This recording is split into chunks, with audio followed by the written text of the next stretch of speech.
Muchas gracias por su asistencia a todas y a todos a este acto conmemorativo del 180 aniversario de la creación del Instituto Médico Valenciano. Como todos los años, en este acto se da entrega de los premios de la convocatoria del año anterior a todos aquellos que fueron ganadores de los 6 premios que el Instituto Médico Valenciano convocó el año pasado. Sin más, le paso la palabra a la secretaria del Instituto, Hermelinda Banacocha, que va a dar lectura al acta y a proceder a la entrega de los premios.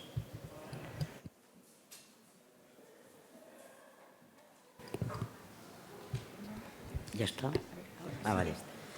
Buenas tardes. Voy a dar paso, como ha dicho la presidenta, al acta de la Junta en la que se proclaman los premios. Reunidos los miembros de la Junta, doña Carmela Moya García, doña Carmen González Monte, se me han empañado las gafas, don Francisco Morales Olivas y doña Rocío Ciriaga Cardá, vicesecretaria de la Corporación, se procedió a la apertura de las plicas correspondientes a los trabajos y proyectos ganadores. En primer lugar, el premio Fundación Bancaja de Investigación Médica es al trabajo titulado Afectación del ganglio centinela en los pacientes diagnosticados del cáncer de mama en nuestro hospital. ¿Es necesario la linfadenectomía axilar e incluso la biopsia selectiva del ganglio centinela? Trabajo realizado por Sonia Martínez Alcaide, Julia Camps Herrero, Laia Bernet y Begué, Antonio Valdivia Pérez, Carlos Alberto Fuster Diana y Juan Blas Ballester Sapiña. Va a recoger el premio Sonia Martínez Alcalde y lo entregará a la presidenta de nuestra institución, Carmela Moya.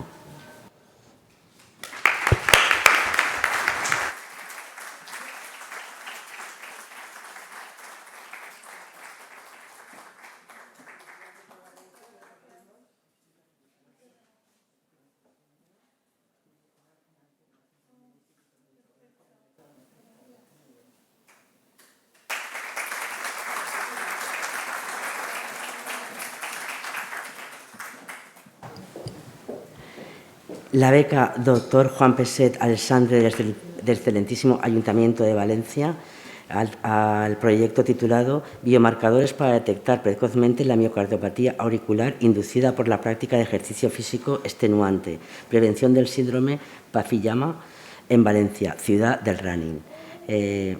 Proyecto presentado por Fabián Sánchez Gomar, Nuria Galatachea Vallejo, Fernando de la Guía Galipienso, Helios Pareja Galeano, Gonzalo Garcioli y Carme Pérez Quiles. Recogerá el premio Fabián Sánchez Gomar y lo entregará Carmela Moya.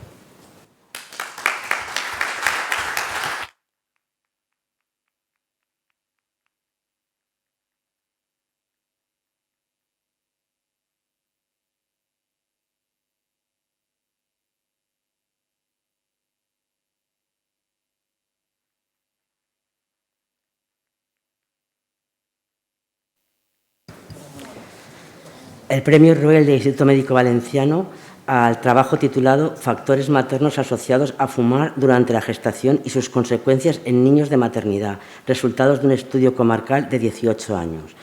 El trabajo presentado por José Miguel Sequí Canet, JM Sequí Sabater, a Marco Sabater, perdonar, pero hemos cogido los nombres y me han puesto solamente las iniciales, F. Corpás Burgos, J. Collar del Castillo, Yene Hortá Sibu. Recogerá el premio José Miguel Sequí Canet y le entregará la presidenta.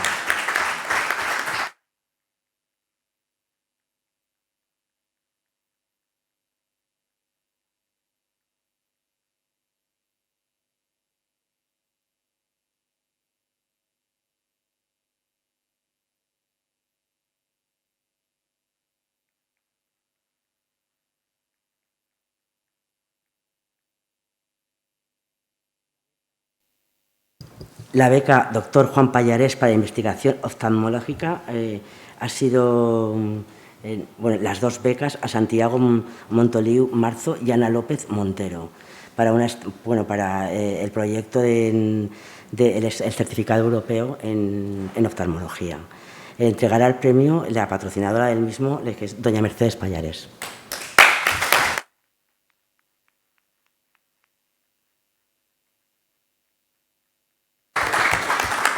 Santiago Montoliu. ¿No ha venido Santiago y Ana López? Pues ha habido un problema de tráfico, porque habíamos quedado. Pues lo siento, Mercedes, sí, esperemos, sí, lo siento.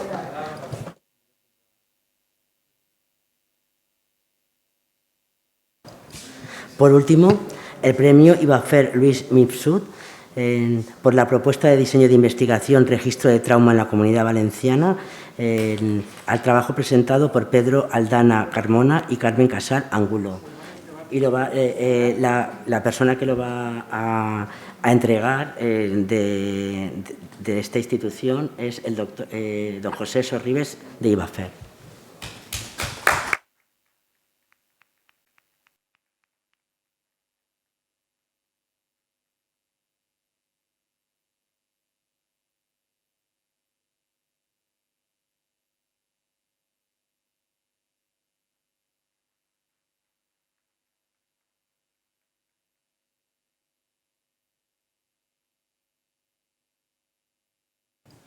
Ya he terminado, Carmena.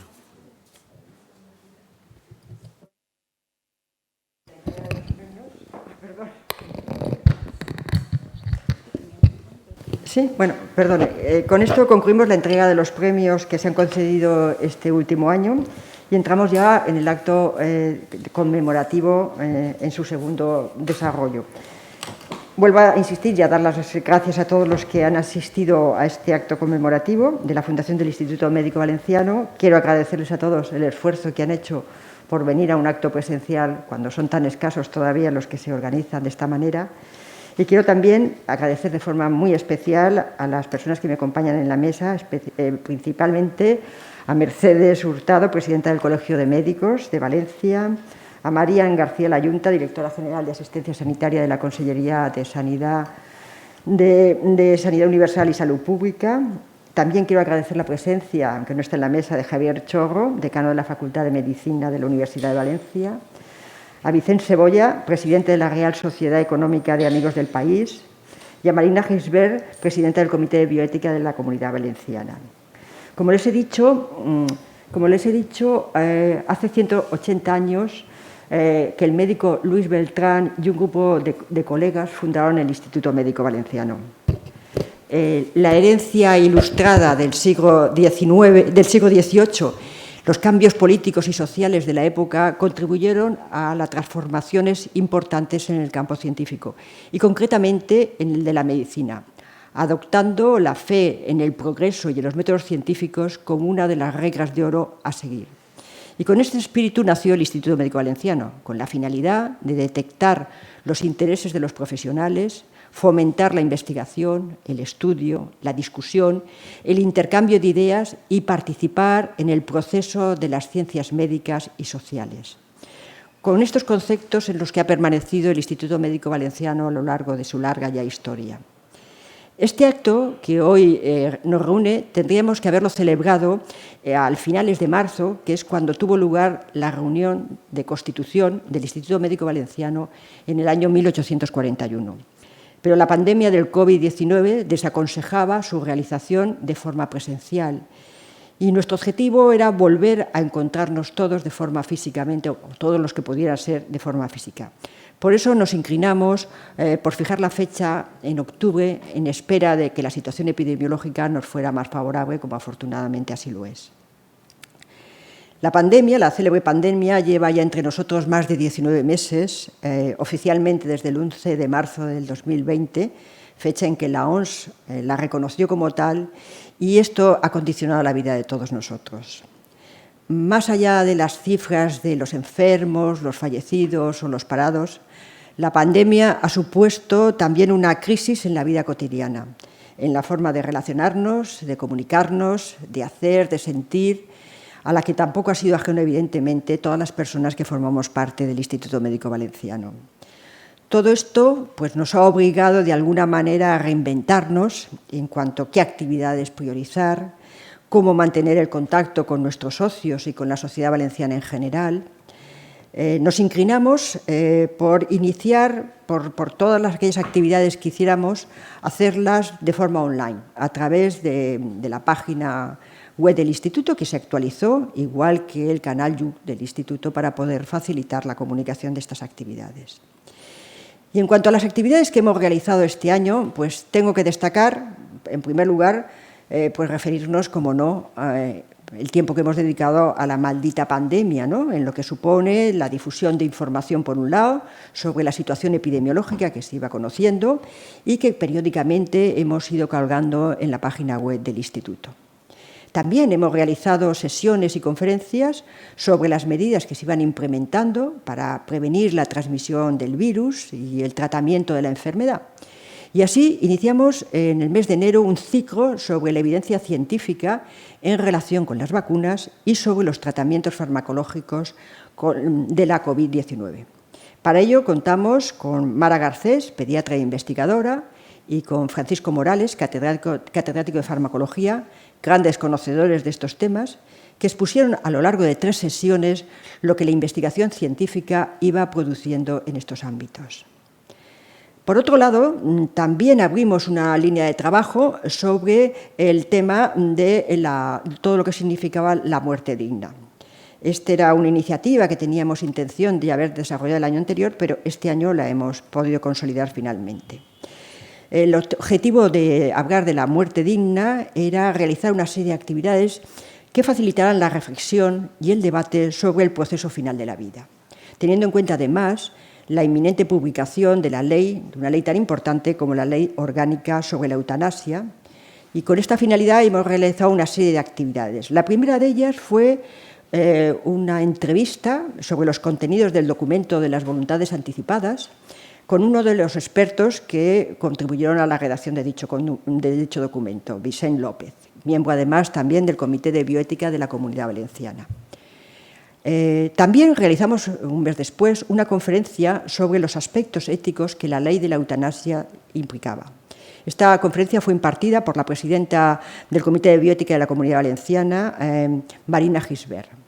Y finalmente, en el mes de junio, desarrollamos en streaming una mesa redonda sobre la ley orgánica que regula la eutanasia desde las perspectivas jurídicas, a cargo, en este caso, del catedrático de Derecho de la Universidad de Valencia, Carlos Carbonell, y por otro, los desarrollos clínicos que lo desarrolló Carmen Alberiz, vicepresidenta de la Asociación Derecho a Morir Dignamente. Y en otro ámbito hemos seguido también manteniendo el trabajo con la Federación de Sociedades Científicas. La primera actividad que realizamos en este ámbito fue la presentación del documento sobre el proceso de la atención al trastorno mental común y el manejo del malestar emocional, que fue elaborado en su momento por las sociedades de atención primaria y de salud mental. Y por otro lado, abrimos un nuevo ámbito de trabajo que se suscitó en el seno de la asamblea que tuvimos con la Federación de Sociedades Científicas en el mes de diciembre en relación con la frecuencia que iba apareciendo la atención sanitaria de forma no presencial. Se propuso en esa asamblea que era muy importante reflexionar, discutir y poder elaborar un posicionamiento sobre este tema. A tal fin se creó un grupo de trabajo formado por distintos especialistas de distintas materias que integraban la Federación de Sociedades Científicas y finalmente en el mes de abril se publicó el documento de posicionamiento el documento de posicionamiento del Instituto Médico Valenciano sobre la atención sanitaria por medios telemáticos, telemedicina. Este documento se remitió también a la Consellería de Sanidad para su consideración.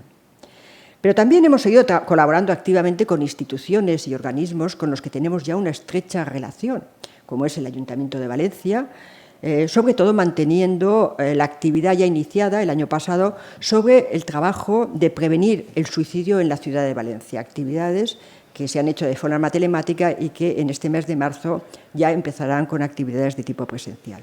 También hemos seguido vinculados, como no, con la Consellería de Sanidad Universal y Salud Pública, por un lado formando parte del Comité de Bioética, del que el Instituto Médico Valenciano está integrado, y también dada la experiencia y el trabajo que íbamos realizando con el tema del derecho a la muerte digna, parte de los miembros de la Junta del Instituto Médico Valenciano se incorporaron a trabajar y fueron nombrados por la Consellería miembros del Comité Consultivo de Coordinación para la implantación de la Ley Orgánica de la Eutanasia en la Comunidad Valenciana.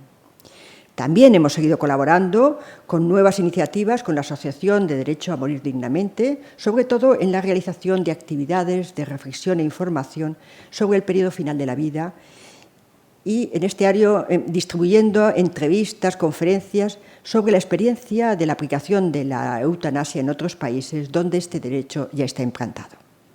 Hemos trabajado activamente con el Observatorio del Derecho Universal a la Salud, o DoSalud, formamos parte de su comisión permanente y también hemos participado en el desarrollo del nodo valenciano Vacunas COVID para todos sin excepción. Este es un nodo en el que se han integrado distintas sociedades científicas y asociaciones del tercer sector.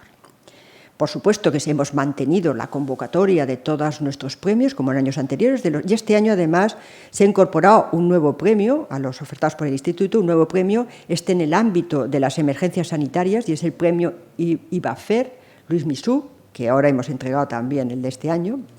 Y, por supuesto, también nos hemos manifestado nuestra opinión sobre todas aquellas situaciones sanitarias sobre las que entendíamos debíamos posicionarnos, como la que se produjo ante la polémica que se suscitó cuando la jueza del Juzgado número 1 del Contencioso Administrativo de Castellón acordó en el mes de agosto obligar la administración de ozono como terapia a un paciente ingresado por COVID-19 en la unidad de cuidados intensivos del Hospital de la Plana. Tratamiento, por un lado, impuesto sin ninguna evidencia científica y, además, que debía ser administrado por profesionales ajenos al centro. Y estas han sido, a grandes rasgos, las actividades más relevantes que hemos hecho a lo largo de este complicado año 2021. Pero la pandemia sigue entre nosotros, aunque la situación es infinitamente mejor que la que teníamos el año pasado. No podemos dejar de recordar los más de 500.000 casos infectados de confirmados, los 7.852 fallecidos con COVID o por COVID en la Comunidad Valenciana, los 5 millones de casos en España y los más de 87.000 muertos también con COVID o por COVID en España, sin entrar ya a mencionar otras cifras a otros ámbitos geográficos. Afortunadamente, los datos son esperanzadores, y son dos datos esperanzadores: la cifra de 37 millones de personas ya vacunadas con la pauta completa en España, lo que supone el 90% de la población, y las cifras también de incidencia acumulada, que están en torno a los 36 casos por 100.000 habitantes. Sin embargo, cuando hablamos de la pandemia del COVID, no podemos hablar solo de la crisis sanitaria. También tenemos que hablar de la visualización de aspectos de la sociedad que, existiendo, no se evidenciaban como tales. Así tenemos el aspecto vinculado con la vulnerabilidad de la población ante un virus que aparece súbitamente y que puede afectar a todos, a todas las edades, a todas las clases sociales, del que al principio se sabía muy poco y que rápidamente se convirtió en una pandemia global.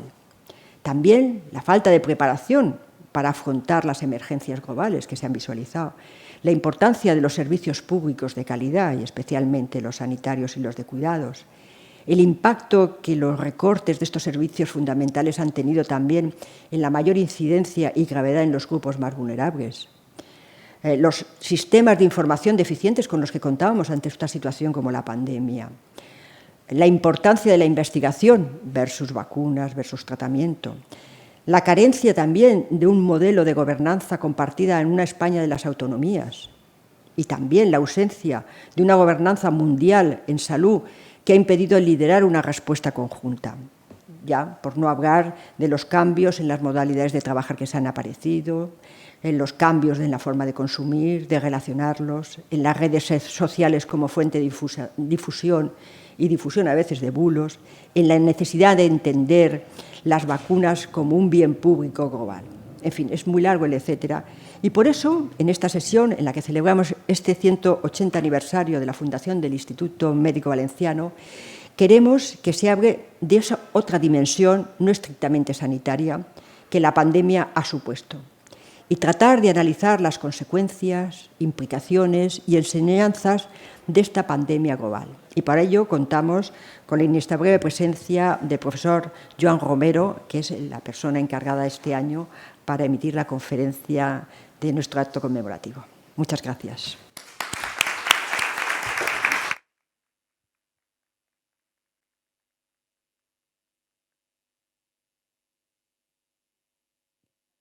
Invito al profesor a que suba a la mesa.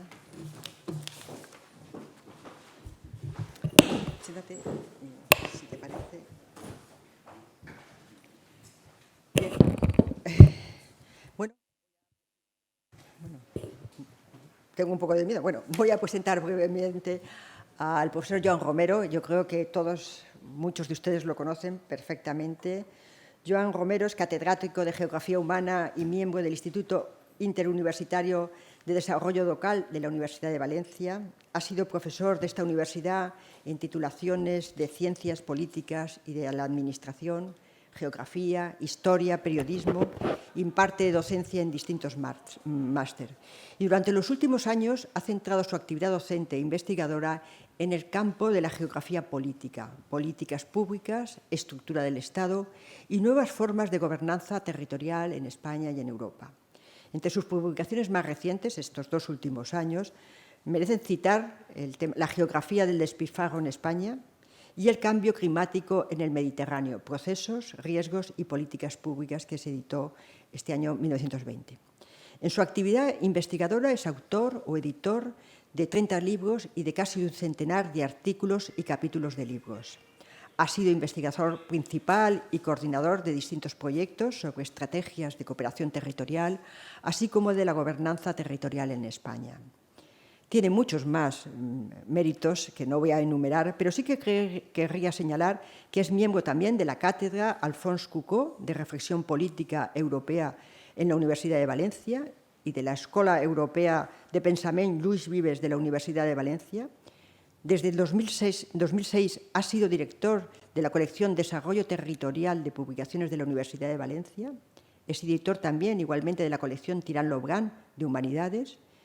Colabora de forma habitual en diversos medios de comunicación y desde julio del 2019 hasta la actualidad ha sido el director de la Cátedra Prosper Comunitat Valenciana 2030, auspiciada por la Presidencia de la Generalitat Valenciana y la Universidad de Valencia. Además, también ha ocupado cargos dentro de la Administración, ha sido director general de Universidades de la Generalitat Valenciana, secretario técnico del Ministerio de Educación y Ciencia, conseller de Educación y Ciencia y portavoz del Gobierno de la Generalitat Valenciana entre los años 93 y 95. Creo que poco más podemos decir de lo que es el currículum y la personalidad y la presencia intelectual de Joan Romero, y sin más paso a cederle la palabra. Muchas gracias por su amabilidad accediendo a formar parte del colofón de este acto de los 180 aniversario de la creación del Instituto Médico Valenciano. Muchas gracias.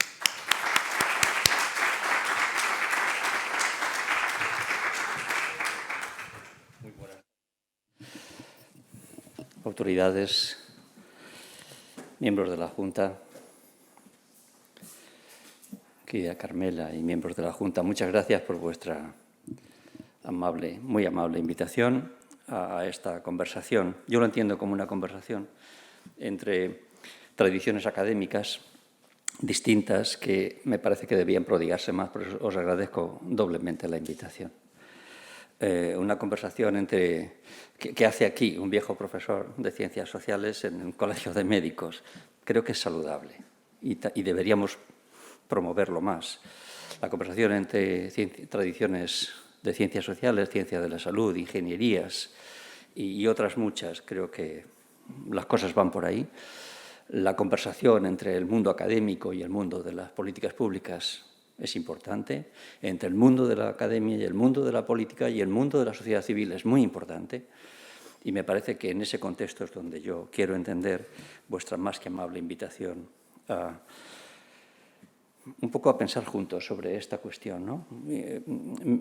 Me ha obligado, es un privilegio estar aquí y al mismo tiempo un reto, porque me ha obligado a ordenar un poco algunas ideas y para no cansarles con muchas letras, prefiero, sobre todo, trabajar con algunas imágenes. Y voy a ordenar esta conversación que les propongo en torno a 3 preguntas. La primera es, bueno, esto no era el fin del mundo. ¿Cómo estaban las cosas antes de la pandemia? ¿Dónde estábamos? Porque no empiezan las cosas ahora, ¿no? Ni acaban. En segundo lugar, ¿qué implicaciones ha tenido desde el punto de vista sociosanitario, pero sobre todo geopolítico, económico y social? A mi juicio, y quiero acabar con las preguntas en las que yo ahora mismo estoy trabajando, que son preguntas que están ahí, al menos las que yo me planteo, de qué horizonte se nos abre realmente con este hecho global sin precedentes en la historia. Y estas son las 3 puntos, las 3 cuestiones que yo quiero compartir. Un poco lo que sabíamos en 2019. Para que vean que lo que ha ocurrido y lo que puede ser que ocurra tiene precedentes muy cercanos, muy próximos, que me parece a mí que no podemos desconocer, ¿no?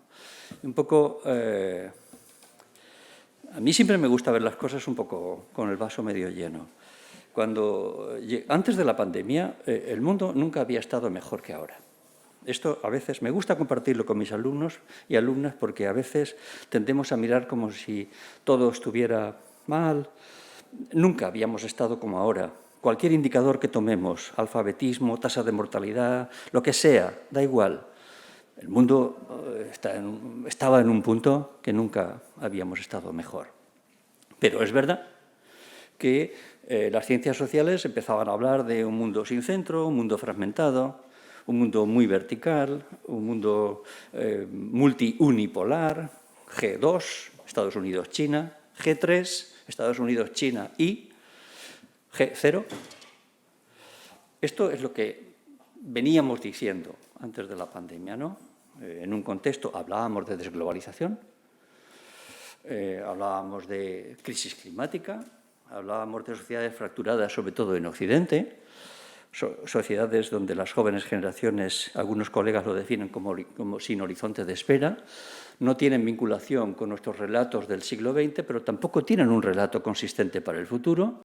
Por eso se habla de generaciones que viven en una especie de presente comprimido, dicen algunos colegas, sobre todo las jóvenes, las nacidas después de 1980 para acá, fundamentalmente en Occidente, con una Unión Europea que estaba desconcertada y lo sigue estando, desde el punto de vista como actor geopolítico global, hasta el punto, fíjese, de lo que se decía, nada más y nada menos que el Deutsche Bank hablaba de que vivíamos una especie de era del desorden. Bueno, del desorden no lo sé, pero que había la sensación de que estábamos al inicio de una era nueva, sí, esto se decía.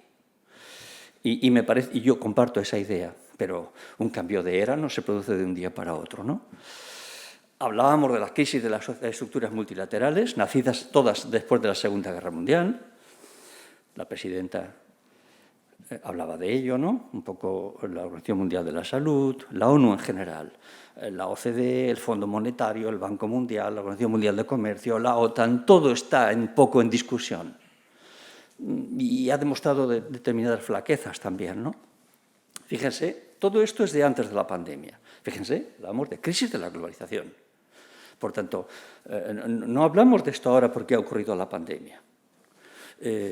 Y esta era un poco la metáfora, cuando aquel gigante embarrancó en el canal de Suez. Esta es la metáfora de la globalización. Como gigantes que no son estados, me referiré a ello ahora después, que no son estados, gigantes. Los estados simbolizan aquel pequeño tractor, hacen lo que pueden para atajar cosas que son nuevas. Pero esto no tiene que ver con lo que ocurre ahora, ya lo sabíamos.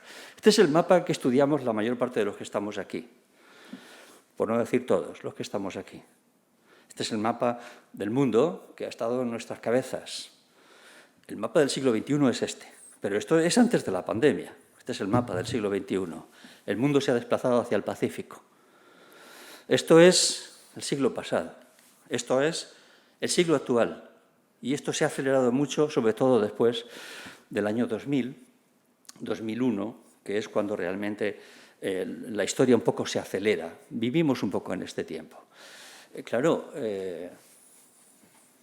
esto ya estaba aquí. El mundo se había homogeneizado, se había producido una especie de gran convergencia global, de modo que si ustedes ven la gráfica, se dan cuenta que, digamos que China y la India ya tienen un peso, antes de la pandemia, muy importante. El peso que tenían en la época moderna. El siglo XIX y XX, Occidente se ensancha y el siglo XXI, el Pacífico vuelve a ensancharse. Esto le llamamos gran convergencia económica, o si quieren, geoeconómica o geopolítica. Por tanto, estábamos en una fase de transformación del poder. Esto significa también desplazamiento hacia el Pacífico. De modo que si ustedes se fijan aquí y lo llevamos hasta mitad del siglo, lo que ocurre es que actores que ahora empiezan a demostrar su rostro, pues realmente irán adquiriendo un nivel de poder que para Occidente pues es desconocido, pero que no podemos eludir, porque las cosas vienen así. Y esta es la evolución de las clases sociales. El Pacífico, Indo-Pacífico, la India también, pues las clases medias van a incrementarse de una manera muy importante. Ya está ocurriendo. Es el hecho más representativo, a mi juicio, uno de los más relevantes de estas últimas 3 décadas, cómo las clases medias del Pacífico están ensanchándose, están aumentando de una manera relevante. Claro, pero nosotros vivimos en Occidente y ya sabíamos lo que estaba ocurriendo en el seno de nuestras sociedades. Fíjense qué término acuñábamos antes de la pandemia. Westlessness, falta de Occidente. Es decir, el mundo se estaba desoccidentalizando. El peso económico, poblacional, político, militar, especialmente de Europa, se estaba ensanchando, se estaba reduciendo de una manera importante. Fíjense qué término acuñábamos, Westlessness. Y esto es muy anterior, esto es de 2005. El Fondo Monetario hacía previsiones para digamos, las grandes regiones del mundo. Claro, si ustedes se fijan bien, para mitad de este siglo, el único espacio geoeconómico del mundo que ve reducido significativamente su peso es la Unión Europea. Estados Unidos, el Fondo Monetario le daba un cierto mantenimiento y la emergencia de China y la India era un hecho para 2025 y para 2050. Es ahí donde estábamos. Eso significa que nosotros, como europeos, tenemos que prestar mucha atención a la divergencia, digamos, demográfica. Somos la región del mundo que tendrá menos población a mitad de siglo, de todo el planeta, y, en cambio, otras partes del mundo pues, están convergiendo tecnológicamente. La historia nos enseña, al menos es lo que yo he estudiado, que las potencias demográficas siempre son potencias económicas. Y si son potencias económicas, son potencias militares. Y si la demografía no te acompaña, es muy difícil que tú seas una potencia económica y mucho menos una potencia militar. La única región del mundo que tendrá menos población a mitad de siglo es la Unión Europea. De todo el planeta. De todo el planeta. De modo que eso significa que nuestros marcadores básicos han sido buenos hasta ahora. Nuestros marcadores básicos como europeos son aquello que ven allí, que no es un número de teléfono. 6, 25, 50, 25, 16. 6% de la población mundial, 25% de la riqueza mundial, 50% del gasto público social mundial. Estos eran nuestros marcadores en 2019. Puntos suspensivos. 25% de la población en riesgo de exclusión social. 16 partidos populistas. Estos son nuestros marcadores sociales y políticos antes de la pandemia. Alguna cosa de fondo está ocurriendo en nuestras sociedades que nos debería hacer pensar más deprisa. Yo ya sé que se está pensando en esto. El mundo académico hace mucho tiempo, pero también el mundo de los que toman decisiones, pero tal vez más deprisa, entiendo yo. Era un mundo bipolar, claramente. Mucho antes de la pandemia, ya estaba aquí la llamada nueva Guerra Fría, el modelo bipolar. Un mundo donde estados como el nuestro apenas hay una veintena. A veces esto lo perdemos de vista. El mundo tiene un grado de complejidad y un grado de fragilidad que a veces nos pasa inadvertido. Los estados parecidos al nuestro son los que ven ahí en azul y en verde. Todo lo demás está peor. Este es el índice de estados frágiles de 2020. Una veintena. Como también es una veintena el grado de países que son parecidos al nuestro, que tienen un nivel de democracia más o menos madura y evolucionada. Como mucho 25, lo que ven ahí en azul, oscuro y claro. Todo lo demás o son dictaduras, o son autocracias, o son democraduras, tanto me da. Pero democracias maduras, como lo que nosotros tenemos aquí, que a veces despreciamos o infravaloramos, apenas hay una veintena en el planeta. Democracias plenas. Nosotros somos el número 19 del grupo de democracias plenas del planeta en este momento. Pero este es el mundo al que llegó la pandemia, y no otro.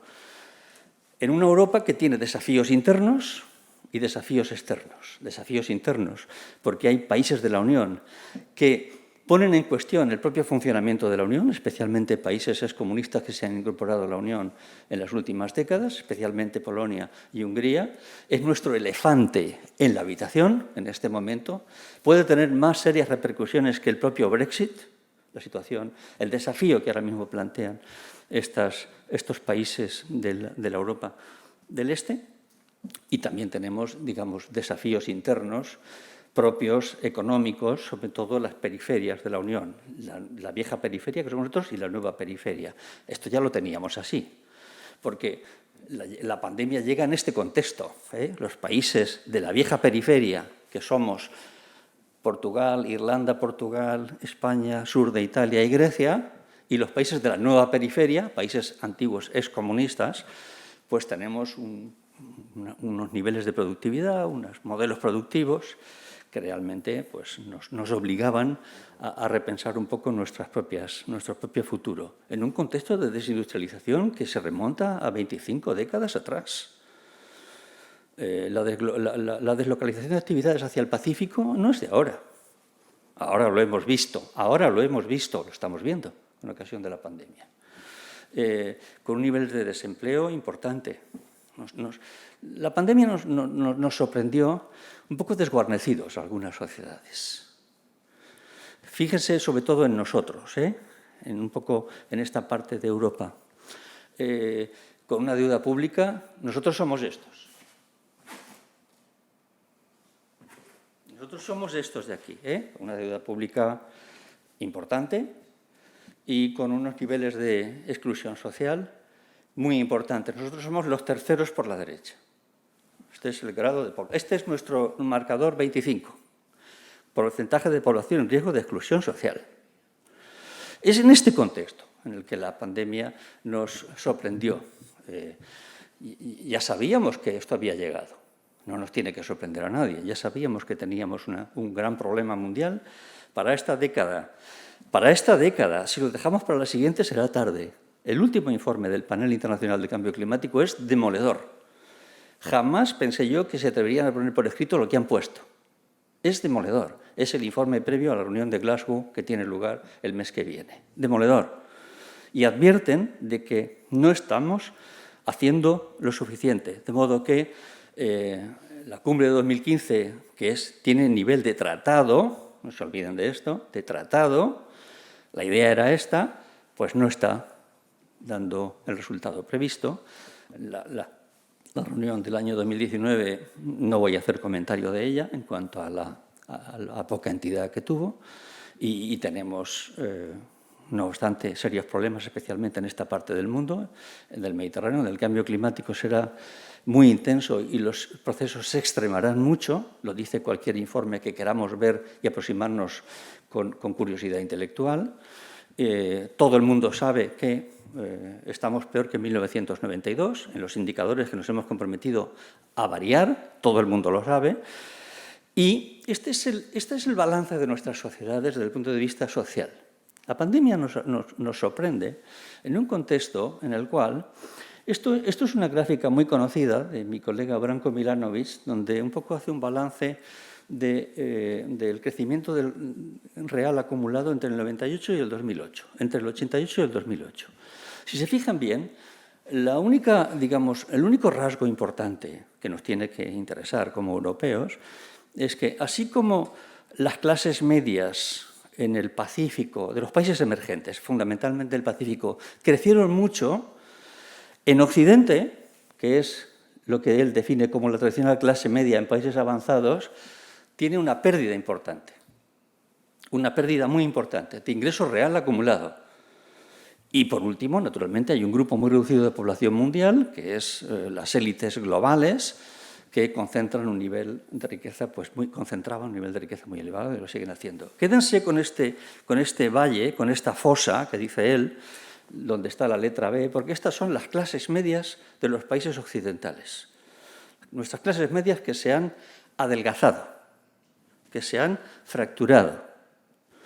El año pasado, mi colega Mike Savage ha retomado esta idea, la ha perfeccionado y viene a salirle lo mismo. Mike Savage es el mejor conocedor de la estructura de clases de Europa Occidental, sin ninguna discusión para mí.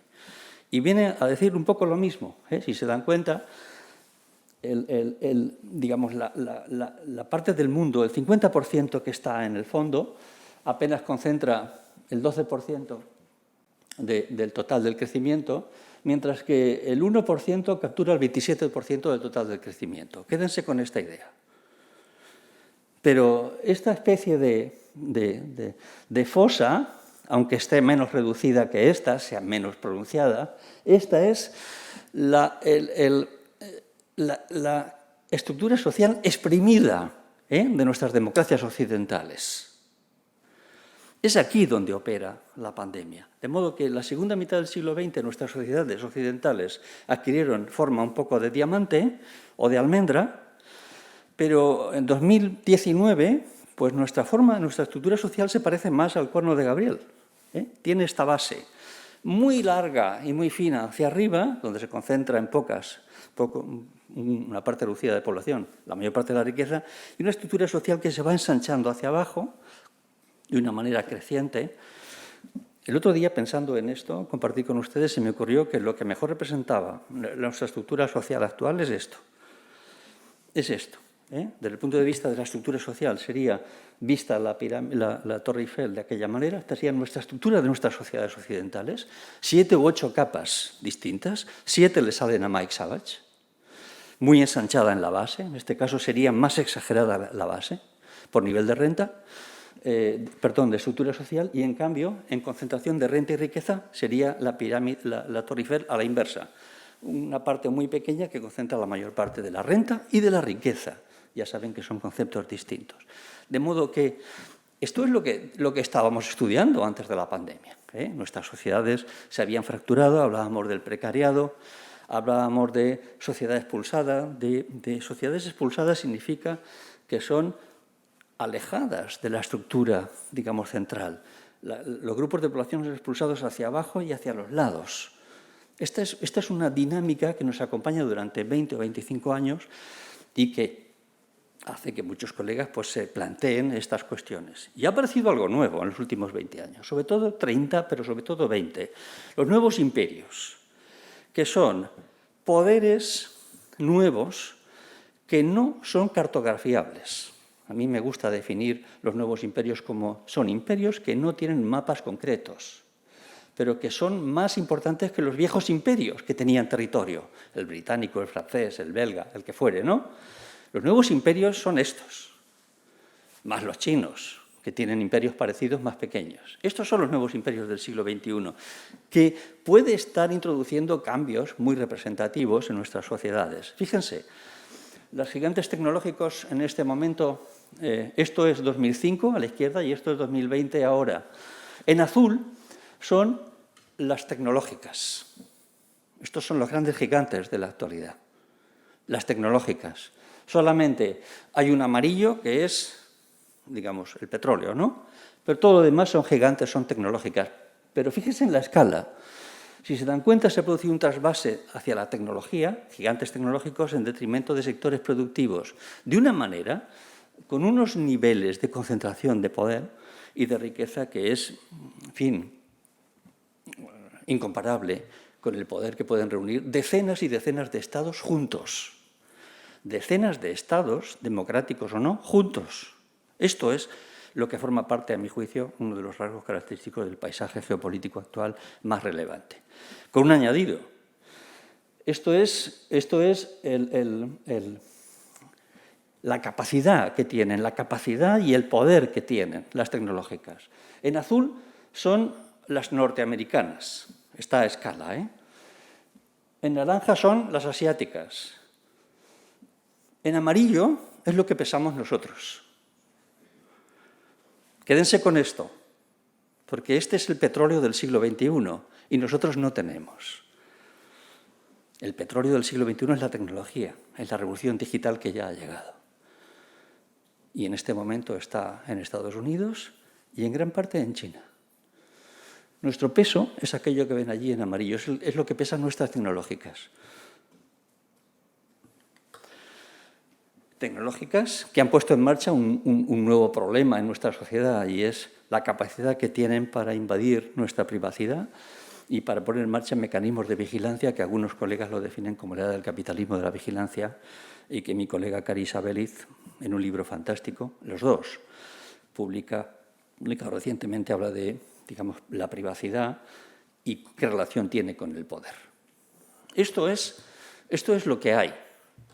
Más, como decía vuestra presidenta, Carmela Moya, decía las redes, ¿no? Cómo estos procesos desbordan los mediadores tradicionales, los partidos, los parlamentos, los gobiernos, los medios de comunicación tradicionales han sido desbordados por nuevas fuentes de poder que lo alteran, lo modifican, lo manipulan, lo revuelven, lo que fuere, me da igual, ¿no? Los poderes tradicionales de la mano del poder de capacidad de movilización de las redes sociales. Y aparece en nuestras sociedades occidentales, estoy hablando de Occidente, ¿eh? Si yo estuviera hablando de Pacífico, diría otra cosa. La percepción de las sociedades es muy distinta. Cuando un joven o un adulto de Occidente le preguntas cómo ve las cosas, la ve con optimismo. Cuando un joven de Occidente, del Pacífico le pregunta cómo ve el futuro, con seguridad te responde que será mejor que el de sus padres. Aquí justamente es lo contrario. Lo contrario.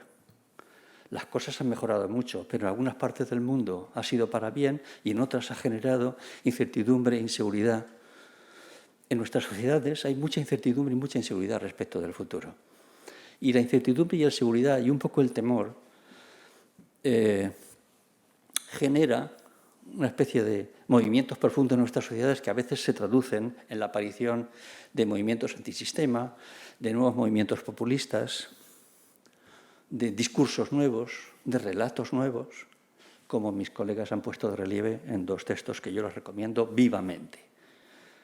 Certeros análisis de qué significa esta nueva era de los populismos, de los nacionalismos populistas y lo que mi colega Christian Salmon define como la era del enfrentamiento, ¿no? Y en esto llegó la pandemia. Es aquí donde llegó. En este contexto, en nuestras sociedades occidentales, en nuestras democracias liberales, es aquí donde llegó. ¿Cuál fue el primer impacto? De un hecho completamente desconocido en la historia, para todos. Porque algunas veces he visto que alguien lo compara con la crisis, con la gripe del 18. No es comparable. Lo que ha ocurrido en el mundo es la primera vez que ha ocurrido y tiene dimensión global. Porque es la primera vez que todo el mundo sabíamos que todo el mundo estábamos afectados. Cuando la gripe del 18 no era así, porque los de la India no sabían que en Europa estaba la gripe. Y cuando llegó a la India nosotros ya la habíamos pasado, etc. Y al mismo tiempo esta nueva, la pandemia global, nos ha encerrado a cada uno de nosotros en nuestras casas. Todo el planeta a la vez, es el gran apagón, esto es nuevo. En un mundo interdependiente completamente nuevo, donde se cerró el crecimiento y el consumo a la vez, en todo el planeta. Claro, naturalmente, en función del contexto que tuvierais previamente, pues no debe extrañarles que la caída del PIB de España en los primeros meses fuera del 18,5%, porque estábamos con menos vitaminas, como han visto en los gráficos anteriores. Teníamos una estructura productiva que no voy a entrar en ella ahora, pues naturalmente, y ahí tienen pues cómo la caída se concreta en estas caídas del PIB, ¿no? Los países reaccionan, pero fíjense que reaccionan en Occidente con instrumentos que ya no nos sirven. G7. El G7 en 2020, ¿qué significa G7? Son los viejos países industriales, tienen mucho poder, obviamente, pero son 7 de Occidente, cuando la partida ya no se juega aquí. El único actor político de esta mesa que juega en varios tableros a la vez es Estados Unidos. El único.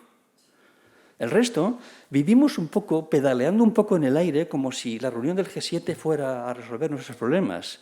Esto es no entender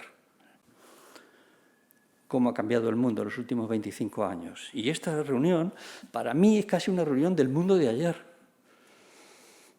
La reunión del G7 en Cornwall, para algunos es la gran agenda global. Personalmente no comparto este punto de vista. Esto es un poco el mundo de ayer. Naturalmente que son importantes, pero fíjense que incluso en esta foto hay visiones distintas, porque ya Estados Unidos con el Reino Unido, con Australia, pues crean un espacio propio, Estados Unidos con Japón, con Corea del Sur, que ha un espacio propio, en el Pacífico siempre, en los últimos meses, ¿no? De modo que, ¿qué primer rasgo destacaría yo de una vez que la pandemia ya la hemos sufrido y la hemos intentado gestionar como se ha podido? Primero, se ha producido un retorno del Estado, claramente, un empoderamiento de los Estados, de los poderes públicos. Cuando digo Estado, piensen, por ejemplo, que en España Estado significa un poco Unión Europea, Gobierno central, gobiernos autonómicos y gobiernos locales. Eso es el Estado. De modo que se ha producido, y en todas partes igual, sea cual sea su estructura interna, un empoderamiento y un protagonismo del Estado de nuevo para ocuparse de lo urgente. Y junto con ello un protagonismo de los servicios públicos. Han recuperado, los ciudadanos han vuelto a mirar donde existían y eran poderosos o más o menos poderosos, han vuelto a mirar a los servicios públicos como un ámbito que les protegía, que se ocupaba de ellos, ¿no? Se han producido nuevos patrones comerciales, porque se ha detenido el comercio y ahora se ha vuelto a acelerar, pero alguna cosa de fondo está ocurriendo en los patrones comerciales que yo creo que puede ser que sea un poco distinto de lo anterior.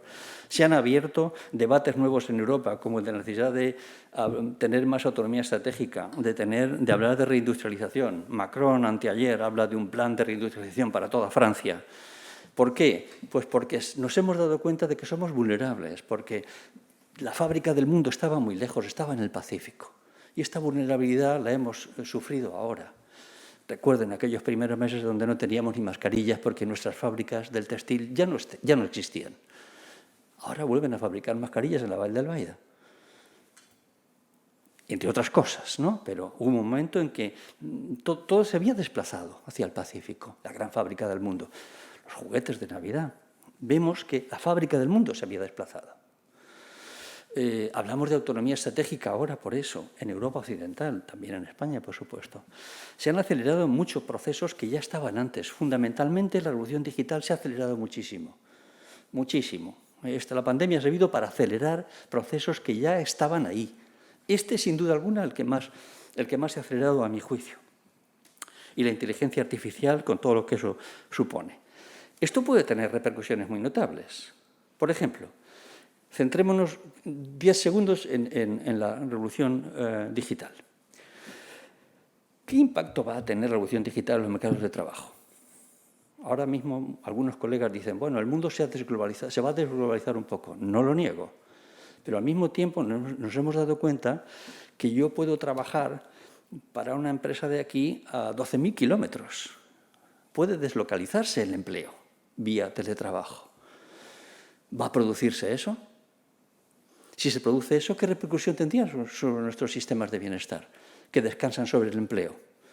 Porque si empleas, cotizas, y cotizas hay ingresos, y si hay ingresos hay estado de bienestar. ¿Esto qué repercusión va a tener? Esta es una pregunta muy relevante.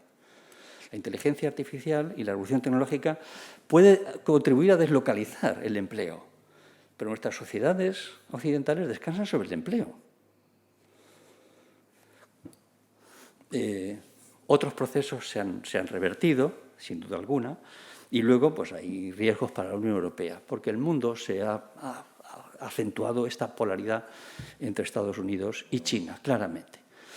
La pandemia ha servido también para impulsar movimientos y pulsiones en sentido contradictorio. Unos en favor de la multilateralidad, de que hay que incentivar procesos y estrategias de cooperación, formas de gobernanza global. Es verdad, porque nos hemos dado cuenta de que solos somos más vulnerables. Y esta pulsión existe, pero también existe la contraria, la del repliegue cultural, político, la del nacionalismo económico, la de los movimientos anti.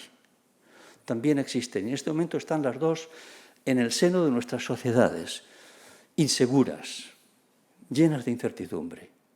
Y esta contradicción existe y la ha acelerado y la ha propiciado un poco más esta pandemia, ¿no? Los poderes públicos intentan ver cómo manejan la situación. Por ejemplo, se ha puesto sobre la mesa, y la pandemia lo ha favorecido, lo ha propiciado, a ver si podemos establecer reglas fiscales globales para que los gigantes que no tributen, los grandes gigantes tecnológicos sobre todo, tributen en los estados donde trabajan. Y este acuerdo de la OCDE de hace unas semanas para mí es histórico. Si finalmente se ratifica y se lleva a cabo, sería histórico. Naturalmente, la pandemia ha servido para demostrar lo que ya sabíamos. Las tecnológicas han incrementado su valor y su poder. Más que ningún otro actor económico y político del planeta. En este año y medio han incrementado muchísimo su valor y su poder. De modo que, ¿es verdad? ¿Esto es posible? Sí. Pero quédense con lo que les he dicho de cómo la inteligencia artificial y la revolución tecnológica puede modificar los mercados de trabajo globales. Quédense con esto. Iría en contra de esta idea de que la pandemia ha desglobalizado un poco las mentes. Es verdad, es posible. Fíjense, The Economist dice, adiós, globalización. Bueno, yo no sería tan tajante.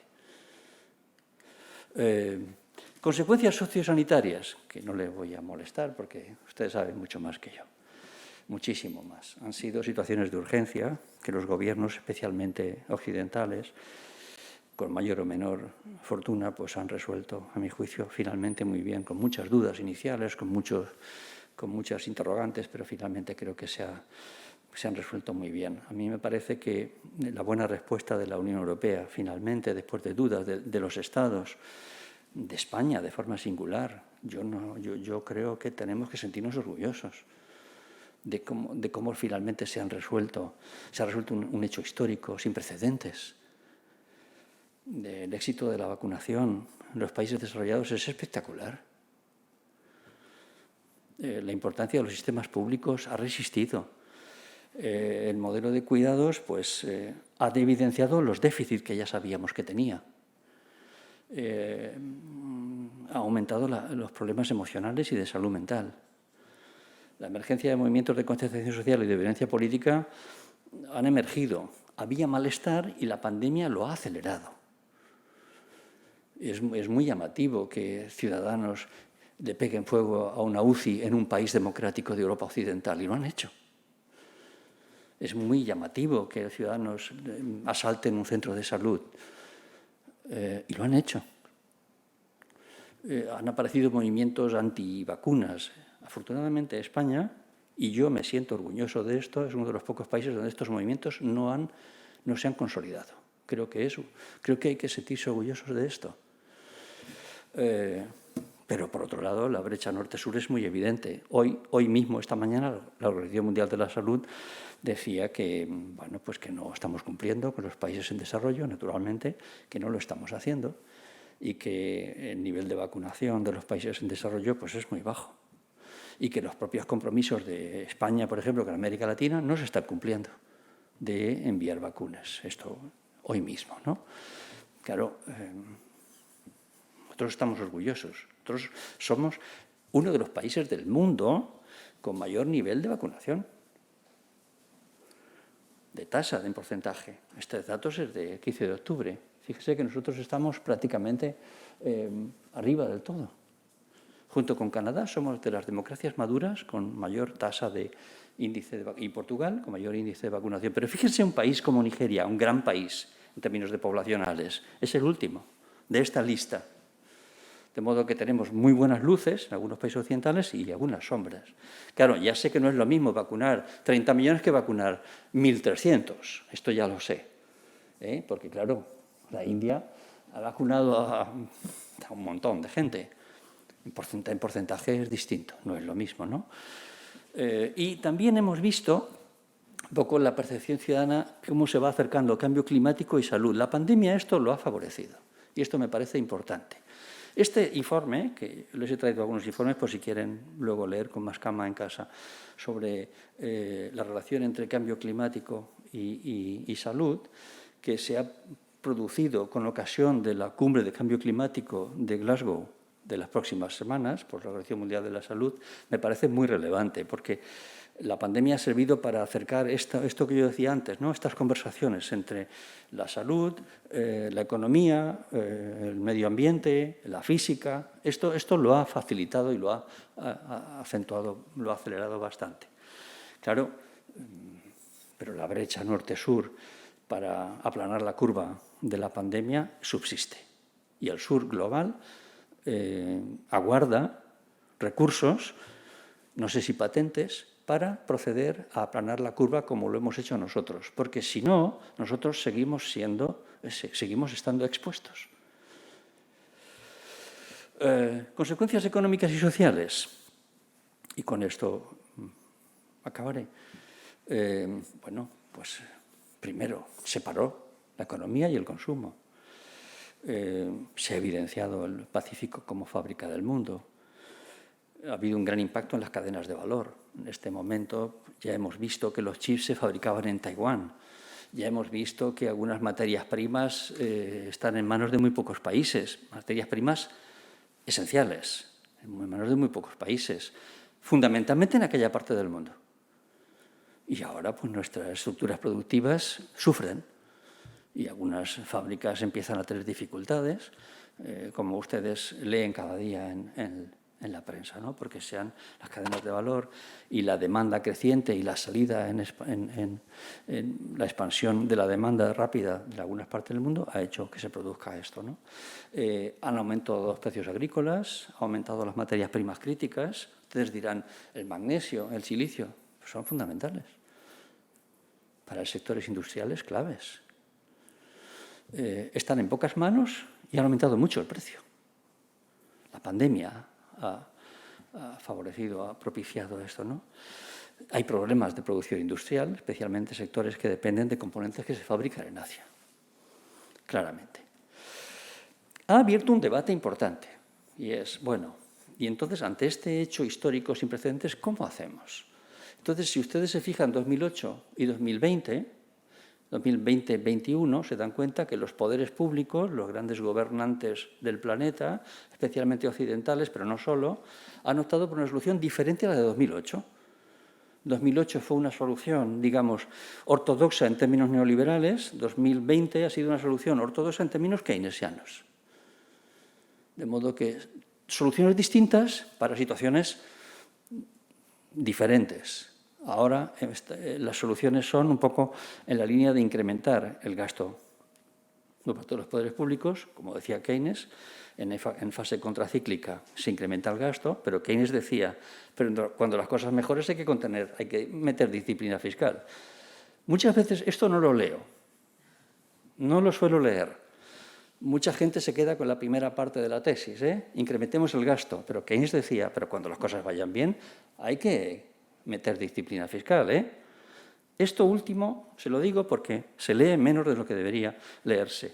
En todo caso, bueno, pues la pandemia ha puesto en marcha cosas que desconocidas para nosotros, como el incremento de la inflación. Unos dicen que es coyuntural, otros dicen que tal vez no tanto. Ayer dimitió el presidente del Bundesbank alemán, creo que no es una casualidad. El presidente del Bundesbank alemán para Europa es una pésima noticia. Que dimita, sobre todo si no lo ocupa una persona que dirija un poco el buque. La inflación puede ser un problema para nuestras sociedades. La deuda, habrá en algún momento que empezar a manejarla y no sabemos qué va a ocurrir con el malestar social. porque si sube la inflación, la espiral de la inflación es muy peligrosa. Esto lo saben muy bien los alemanes, los que mejor lo saben. Por eso están tan preocupados por esto. Es muy peligrosa y el incremento de la deuda no puede ser ilimitado. Y eso puede generar tensiones sociales en los próximos 2 o 3 años.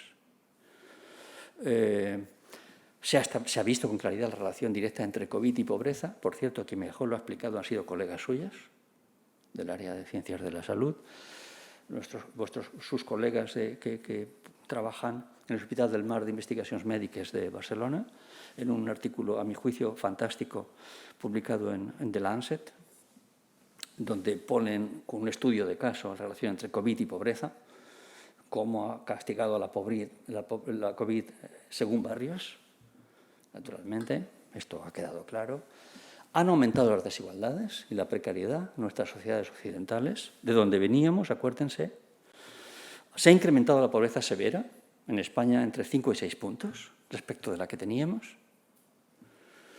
Se ha producido un éxodo urbano que no sabemos cómo va a evolucionar, si es coyuntural o no. La gente mira más allá de la ciudad compacta y quiere un espacio periurbano para tener más luz, más espacio, más sol. No sabemos si coyuntural o estructural. Se ha incrementado el valor de lo próximo, de lo cercano. Eso significa que a lo mejor esto ayuda a incrementar, a poner en marcha nuevos patrones de consumo, más centrados en lo próximo y menos en lo lejano, a lo mejor.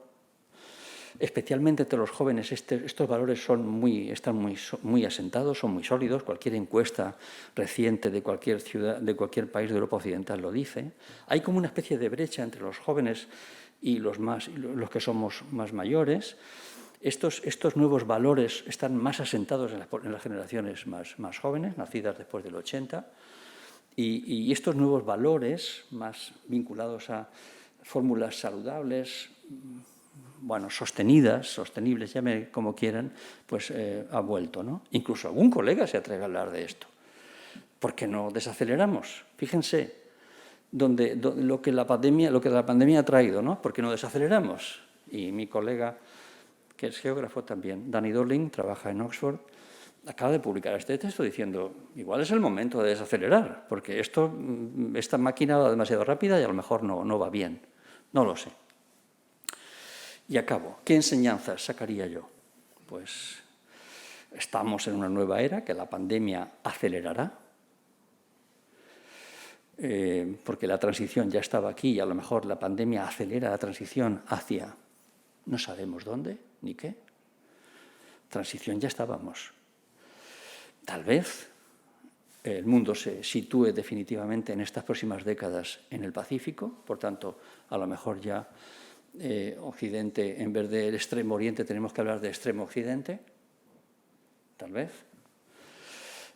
La gran convergencia es un hecho entre el mundo del Pacífico y el mundo occidental, y la gran divergencia en nuestras sociedades es un hecho social, entre fracturas sociales. Por tanto, la pandemia ha acelerado la gran convergencia y la gran divergencia dentro de cada país. En conjunto, pues se mantendrán los niveles de vida, pero Occidente sigue teniendo esto que ya hemos visto antes de la pandemia en cuanto a nivel de fractura en nuestras sociedades y una cierta sensación de vulnerabilidad global. Esto no mejora. Vivimos en un contexto pospandémico sin formas de gobernanza global. Estados Unidos parece que se retira, pero se posiciona de nuevo firmemente en el Pacífico. No sé si China ocupará o no un nuevo espacio que deje Estados Unidos en otras partes del mundo. Yo creo que la hegemonía de Estados Unidos persistirá. Soy un firme convencido de esto. Yo ya sé que China es el segundo actor geopolítico del mundo y que su vista está puesta en 2049. 2049 es el año en que se cumplen los 100 años de la Revolución China. Todas sus piezas van puestas en esa dirección, 2049, y el Pacífico será pues, el nuevo centro. Y aquí nos queda la gran pregunta, ¿Y nosotros, los europeos? Porque como me dijo una vez un viejo militar, en privado, me dijo, si, cuando en una reunión geopolítica no estás sentado en la mesa, es que formas parte del menú. Y me gustó mucho, me pareció muy plástica. Esto es antes de la pandemia. Después de la pandemia, nosotros no estamos sentados en la mesa. La gran disputa del siglo XXI será esta. El nuevo centro del mundo será este. Es este. Este es el centro del mundo en este momento. Y este es,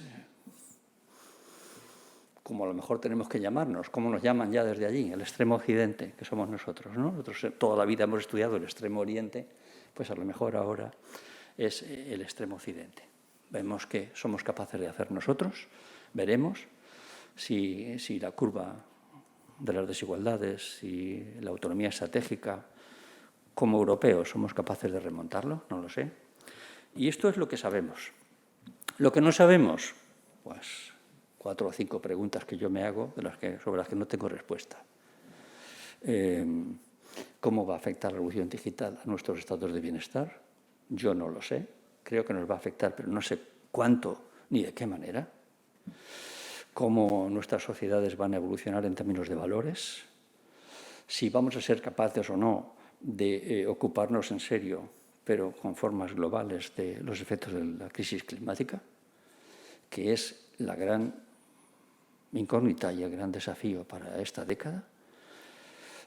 Si las democracias occidentales serán capaces de mantener, digamos, lo que representan y exportar sus valores al resto del mundo, o serán otras formas de gobierno las que, después de la pandemia, se consolidarán en detrimento de las democracias liberales occidentales. Esto es un gran debate que hay abierto en las ciencias sociales en este momento y que no sabemos cómo va a evolucionar.